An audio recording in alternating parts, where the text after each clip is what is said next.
Assalamualaikum warahmatullahi wabarakatuh. Perkenalkan, nama saya Mirolandari, NPM A1L018006. Saya mahasiswi BK semester 6 kelas AA. Di sini saya akan memberikan informasi mengenai apa itu gangguan kecemasan atau anxiety. Kecemasan atau anxiety adalah suatu keadaan aprehensif atau keadaan khawatir yang mengeluhkan bahwa sesuatu yang buruk akan segera terjadi. Merupakan pola tingkah laku terganggu di mana kecemasan menjadi ciri yang paling menonjol, dan kecemasan sebagai sensasi aprehensif atau takut yang biasa dapat bersifat normal dan dikehendaki pada kondisi tertentu, namun dapat menjadi abnormal jika berlebihan atau tidak sesuai. Banyak hal yang dapat dicemaskan, misalnya masalah kesehatan, relasi sosial, karir, ujian, dan kondisi lingkungan. Kecemasan dapat bermanfaat bila hal tersebut mendorong kita melakukan pemeriksaan medis yang reguler atau memotivasi kita untuk belajar menjelang ujian. Ada beberapa ciri-ciri kecemasan, yaitu yang pertama ciri-ciri fisik dari kecemasan, timbulnya kegelisahan, kegugupan, tangan atau anggota tubuh bergetar, sensasi pita ketat mengikat leher, kekencangan pada pori-pori kulit perut atau dada, banyak berkeringat, telapak tangan berkeringat, pening atau pingsan, suara bergetar, diare, sering buang air kecil, merasa sensitif. Lalu yang ada selanjutnya ciri-ciri dari behavioral kecemasan. Yang pertama adanya perilaku menghindar, lalu perilaku melekat atau dependen, dan perilaku terguncang.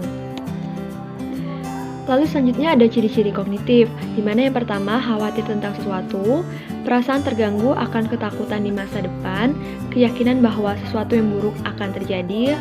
Selanjutnya ada sifat sangat waspada terhadap sensasi tubuh, lalu ada ketakutan akan kehilangan kontrol, lalu ada berpikir bahwa dunia akan runtuh, lalu selanjutnya ada khawatir terhadap hal-hal sepele, khawatir akan ditinggal sendirian, perasaan tercampur aduk, atau kebingungan. Selanjutnya ada tipe-tipe dari kecemasan. Yang pertama ada gangguan panik. Merupakan serangan panik berulang yang sering melumpuhkan fungsi personal. Lalu ada juga gangguan kecemasan umum, di mana kecemasan persisten yang bebas atau tidak terikat pada situasi spesifik. Lalu ada gangguan fobia, di mana timbulnya ketakutan irasional yang berlebihan terhadap suatu situasi atau objek spesifik. Lalu ada gangguan obsesif kompulsif, di mana pola obsesi atau kompulsif berulang atau kombinasi keduanya. Lalu ada gangguan stres traumatis, di mana adanya reaksi maladaptif terhadap stres traumatis. Terdiri dari gangguan stres akut atau munculnya dalam hitungan hari ataupun minggu, dan gangguan stres pasca trauma atau muncul dan bertahan dalam hitungan bulan atau tahun.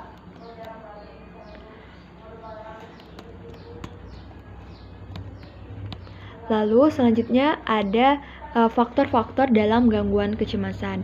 Yang pertama ada faktor kognitif.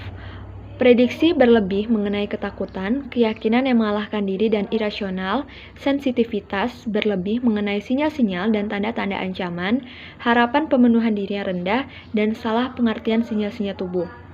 Selanjutnya ada faktor biologis, di mana faktor genetis, neurotransmitter, dan induksi rasa panik melalui tantangan-tantangan biologis. Lalu selanjutnya ada penanganan gangguan kecemasan. Yang pertama ada psikoanalisis tradisional, yaitu dengan mengatasi konflik tak sadar. Lalu selanjutnya ada psikodinamika modern, yang mana fokus pada gangguan-gangguan relasi dalam kehidupan masa kini dan mengembangkan pola tingkah laku lebih adaptif.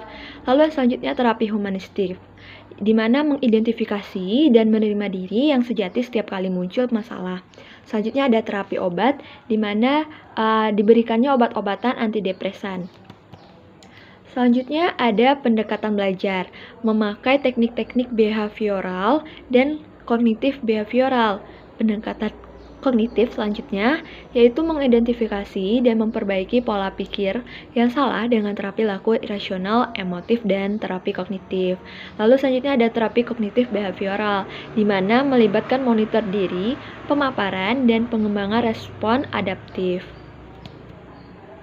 Nah, itulah tadi yang dapat saya sampaikan mengenai gangguan kecemasan. Ya, apa itu gangguan kecemasan, ciri-cirinya, faktor-faktornya, dan penanganan dalam menangani gangguan kecemasan tersebut.